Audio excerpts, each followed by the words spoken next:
Magandang araw po sa ating lahat. Ito na naman po si Mirna Aquino ng Bunyog Maralita. Ito po ay isang pag-usapan ng issue ng maralita sa Mariveles Bataan, mga magsasaka.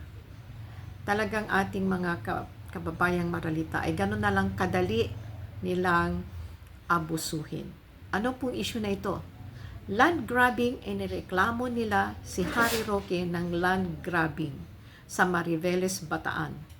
At nalaman nila, pumunta sila sa Registry of Deeds, kasama yung kanilang head yata ng kanilang parang asosasyon, may babae, na actually may press conference kahapon sa Quezon City, kasama yung attorney ni Madriaga.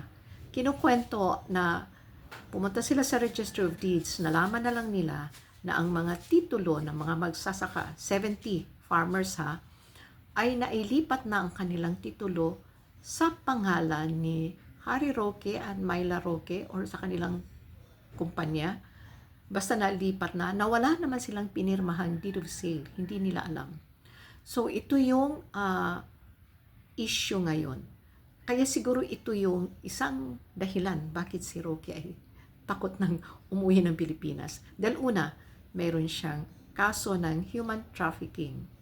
Tapos ito, nasangkot siya sa land grabbing. Human trafficking, ito dahil sa Pogo.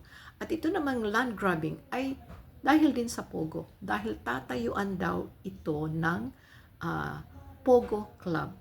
At ang itong gumagawa nitong o tumatrabaho nitong paglipat nitong itong pagkuha ng mga lupa o lote ng mga magsasaka ay 3 kumpanya. Isang kumpanya at 2 na korporasyon sila ng 2 kumpanya ni Harry Roque.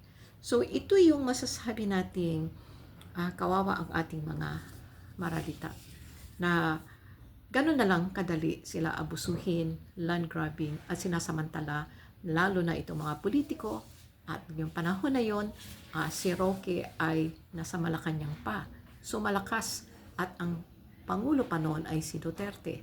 At gano'n na lang kalakas at gano'n na lang nila abusuhin ang mga maralitang magsasaka na basta na lang kukunin, kuhain, ilipat ang kanilang mga titulo na siguro pineke ang kanilang mga pirma. So ito po yung issue doon sa napag-usapan doon sa conference na kunento ng kanilang parang head ng kanilang asosasyon, ng kanilang grupo, kalimutan ko yung pangalan, hindi ko masyado ng pangalan ng babae.